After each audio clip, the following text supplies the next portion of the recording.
नमस्कार दोस्तों, आपका स्वागत है आपके YouTube चैनल एजुकेशन न्यूज़ में। आज है 5 दिसंबर 2022। आज की महत्वपूर्ण शैक्षणिक खबरें जो इस प्रकार है, और इन खबरों से जुड़े रहने के लिए चैनल को लाइक और सब्सक्राइब जरूर करें। RPSC जनवरी से जून तक 1443 पदों पर भर्ती के लिए होगी परीक्षाएं, कार्यक्रम जारी किया। सरकारी भर्तियां, बेरोजगारों के लिए खुशखबरी। नए साल 2023 में 6 महीने में 9 भर्तियां होगी। Central board of secondary education के से संबंध स्कूलों में अब अधिक स्टूडेंट को दाखिला मिल पाएगा। इस संबंध में CBSE ने स्कूल प्रिंसिपल को पत्र लिखा है। इसमें बताया कि स्कूलों के पास पर्याप्त ज़मीन उपलब्ध होने के बावजूद वहां कम सेक्शन संचालित किए जा रहे हैं। CBSE स्कूलों में सेक्शन बढ़ाने के लिए 31 दिसंबर तक कर सकेंगे आवेदन।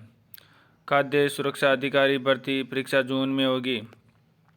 प्रोटेक्शन ऑफिसर के 4 पदों के लिए परीक्षा का आयोजन 28 जनवरी 2023 को वरिष्ठ अध्यापक ग्रेड द्वितीय के 6 विभिन्न विषयों के 538 पदों के लिए परीक्षा 29 जनवरी से 1 फरवरी 2023 तक होने की संभावना है। हॉस्पिटल केयर टेकर के 55 पदों के लिए परीक्षा का आयोजन 10 फरवरी 2023 को संभावित है। ऑक्यूपेशनल थेरेपिस्ट के 24 पदों के लिए 19 मार्च को तथा वरिष्ठ शारीरिक शिक्षा अध्यापक के लिए 461 पदों के संभावित परीक्षा दिनांक 30 अप्रैल 2023 को प्रस्तावित है। इसी प्रकार स्वायत्त शासन विभाग में राजस्व अधिकारी के 14 और अधिशासी अधिकारी वर्ग चतुर्थ के 63 पदों के लिए परीक्षा 14 मई 2023 तथा सहायक अभियंता के 41 पदों की परीक्षा 21 मई 2023 को आयोजित की जाएगी। सहायक नगर नियोजन के 43 पदों की परीक्षा का आयोजन 16 जून 2023 को तथा खाद्य सुरक्षा अधिकारी के 200 पदों पर भर्ती परीक्षा का आयोजन जून माह के 5वें सप्ताह में संभावित है। भ्रष्टाचार की आंच RPSC के senior deputy secretary Satyanarayan Sharma तक पहुंची।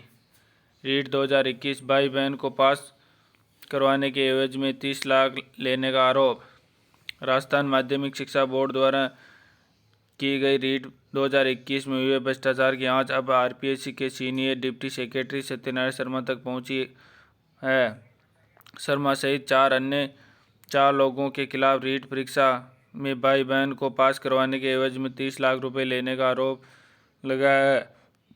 परीक्षा में 1 साल बाद इस्तगासा के जरिए 1 दिसंबर को जालौर के सरवाना पुलिस थाने में धोखाधड़ी का मामला दर्ज किया गया है।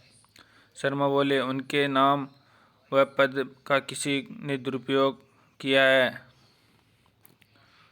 जिले में 2409 में से 2586 स्कूलों के हिसाब पर ताला। कितना आय, कितना खर्चा और बैलेंस का भी पता नहीं।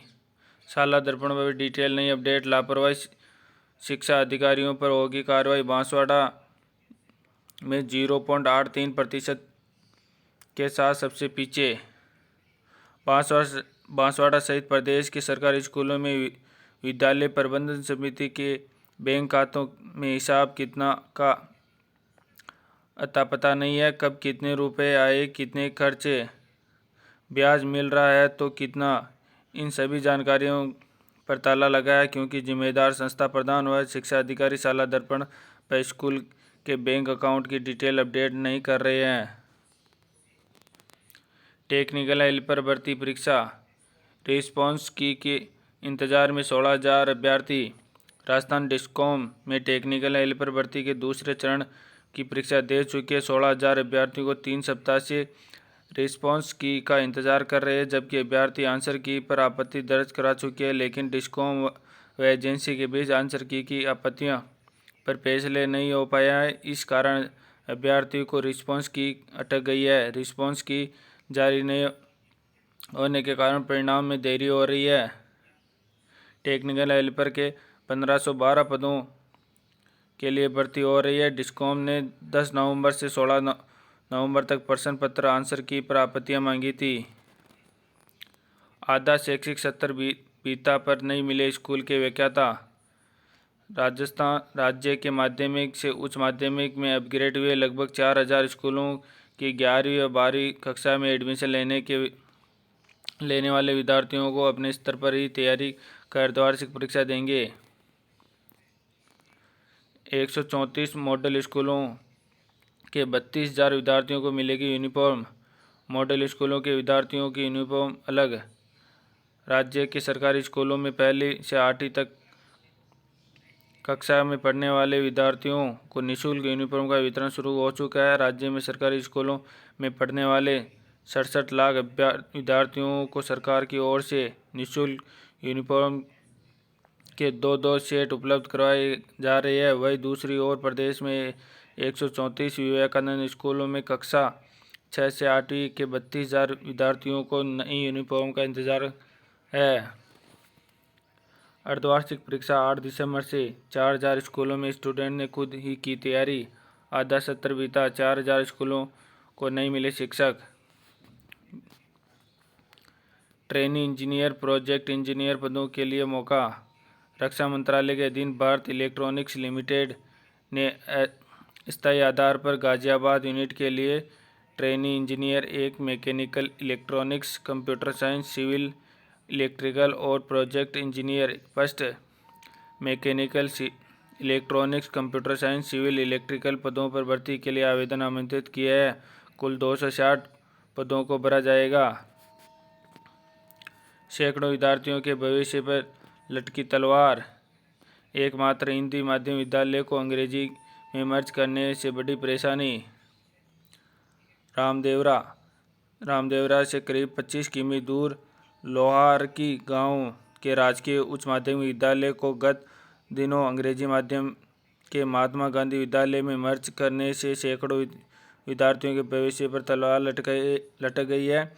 सैकड़ों विद्यार्थियों को उच्च शिक्षा के लिए 25 किमी दूर रामदेवरा जाना पड़ेगा। शिक्षकों के रिक्त पदों से पहले ही परेशानी, अब तबादलों में से शिक्षण व्यवस्था बेपटरी। विद्या संबल योजना का भी नहीं मिला संबल। कोरोना की वजह से 3 शिक्षा सत्रों में प्रदेश की स्कूली शिक्षण व्यवस्था बेपटरी पर हो गई है। शिक्षा विभाग ने ऑनलाइन माध्यम से इसे पटरी पर लाने का प्रयास किया, लेकिन कई तरह की तकनीकी दिक्कतों के चलते आंशिक रूप से ही पटरी पर आ पाई है। टकरा रही 2 परीक्षाओं की तिथियां। अभ्यर्थी असमंजस में। सेकंड ग्रेड शिक्षक भर्ती परीक्षाओं के साथ वर्धमान महावीर खुला विश्वविद्यालय की परीक्षाएं समान तिथि में। पीजी की तिथियां आगे बढ़ाने की मांग। राजस्थान लोक सेवा आयोग की सेकंड ग्रेड शिक्षक भर्ती परीक्षा के साथ वर्धमान महावीर खुला विश्वविद्यालय की पीजी की परीक्षाएं होने से इन दोनों परीक्षाओं में शामिल होने वाले अभ्यर्थियों को परेशान हो रहे हैं।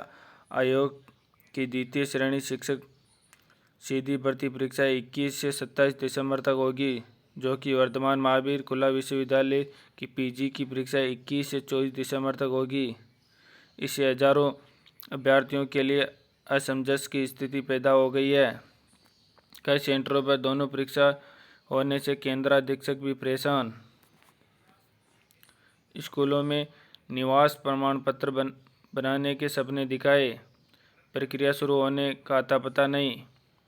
शिक्षा विभाग ने कहा कि स्कूलों में बनेंगे प्रमाण पत्र, अभिभावक कर रहे इंतजार। शिक्षा विभाग की ओर से स्कूलों में निवास प्रमाण पत्र बनाने का इंतजार है। स्कूल में ही निवास प्रमाण पत्र बनने से अभिभावकों को सरकारी कार्यालयों के चक्कर नहीं काटने पड़ेंगे। शिक्षा निदेशक ने इस आशय से आदेश तो जारी कर दिए, लेकिन इसे स्कूल स्तर पर अभी क्रियान्वित नहीं किया गया है। प्रोसीजर अपनाने के बाद बनेंगे। यह सही है कि स्कूलों में मूल निवास प्रमाण पत्र बनाए जाने हैं, जिसके आदेश भी आ गए। यह किसी तरह क्रियान्वयन किया जाए, जिसको लेकर प्रोसीजर अपनाना है। हम जल्द ही इस पर कार्रवाई शुरू कर देंगे। जिला शिक्षा अधिकारी अलवर। शिक्षा राज्य मंत्री ने खुद की विधानसभा में प्रदेश के 10 जिलों से 106 प्रधानाचार्य व्याख्याता लगा दिए। प्रदेश में ऐसा पहली बार जब किसी मंत्री के विधानसभा क्षेत्र और गृह जिले में खाली पदों को इस तरह भरा जाए जहां से स्थानांतरित किया वहां एक भी जगह नई पोस्टिंग नहीं दी। माध्यमिक शिक्षा निदेशालय ने पिछले 8 दिनों में प्रदेश के 106 प्रधानाचार्य व्याख्याताओं के तबादले की 2 सूचियां जारी की। यह आदेश इन दिनों विभाग के चर्चा का विषय बने हुए हैं। निदेशालय ने पहली सूची 28 नवंबर को 20 प्रधानाचार्य, दूसरी सूची में 86 व्याख्याताओं के तबादले और 30 नवंबर को जारी की। चौंकाने वाली बात यह है कि दोनों तबादले सूचियां प्रदेश की शिक्षा राज्य मंत्री जाहिदा खान के विधानसभा क्षेत्र कामा भरतपुर में प्रधानाचार्य और व्याख्याताओं के खाली पदों को भरने के लिए जारी की गई है। AICTE PG स्कॉलरशिप के लिए आवेदन 31 दिसंबर तक। All India counselling for technical education की PG स्कॉलरशिप के लिए 31 दिसंबर तक आवेदन किया जा सकता है। 2 साल के लिए 12,400 रुपये की राशि प्रति माह दी जाएगी। RPSC एडिशनल और पूर्व परिणाम के अभ्यर्थी भरेंगे आवेदन। RPSC प्रशासन की ओर से राज्य एवं अधीनस्थ सेवाएं संयुक्त भर्ती परीक्षा 2021 के तहत मुख्य परीक्षा के एडिशनल परिणाम में सफल घोषित अभ्यर्थियों के लिए गाइडलाइन जारी कर दी है। इन सभी अभ्यर्थियों को ऑनलाइन आवेदन पत्र व सेवा प्राथमिकता क्रम भरना होगा। मेडिकल कट ऑफ डेट के बाद PG स्ट्रीम में दाखिला नहीं। नेशनल मेडिकल कमीशन अब देश के सभी मेडिकल कॉलेजों की PG स्ट्रीम में दाखिला लेने वाले स्टूडेंट के एडमिशन की मॉनिटरिंग भी करेगा। NMC के सभी कॉलेजों में PG diploma, MD, MS, DM और MCH में दाखिला लेने वाले छात्रों की जानकारी मांगी है। NMC ने स्पष्ट किया है कि कट ऑफ डेट के बाद किसी भी छात्र को PG स्ट्रीम में दाखिला नहीं दिया जा सकेगा। विवेकानंद मॉडल स्कूलों के बच्चों को यूनिफॉर्म के बदले मिलेंगे 2.96 करोड़ रुपए। कक्षा 6 से 8 तक प्रति विद्यार्थियों को 740 रुपये का भुगतान होगा। ड्रेस कोड अलग होने के चलते इन छात्रों को नहीं मिली निःशुल्क यूनिफॉर्म। NPS कार्मिकों ने केंद्रीय मंत्री निर्मला सीतारमण का फूका पुतला। कर्मचारियों का 41,000 करोड़ रुपए केंद्र के पास जमा है। New pension scheme federation of Rajasthan के कार्मिकों ने जिला मुख्यालय पर कलेक्ट्रेट गेट के बाहर केंद्रीय वित्त मंत्री निर्मला सीतारमण का पुतला दहन कर नारेबाजी करते हुए जमकर आक्रोश व्यक्त किया है। जिला समन्वयक दशरथ कोटड़े ने कहा कि पुरानी पेंशन स्कीम जो राजस्थान सरकार ने बहाल की है उसका पैसा PFRDA का जो पड़ा हुआ है उसको लेकर केंद्रीय वित्त मंत्री सीतारमण ने बयान दिया है ताकि उनका पैसा वापस नहीं दिया जाएगा। धन्यवाद दोस्तों, आज की खबरें इस प्रकार थी। वीडियो अच्छा लगा हो तो लाइक और सब्सक्राइब जरूर करें।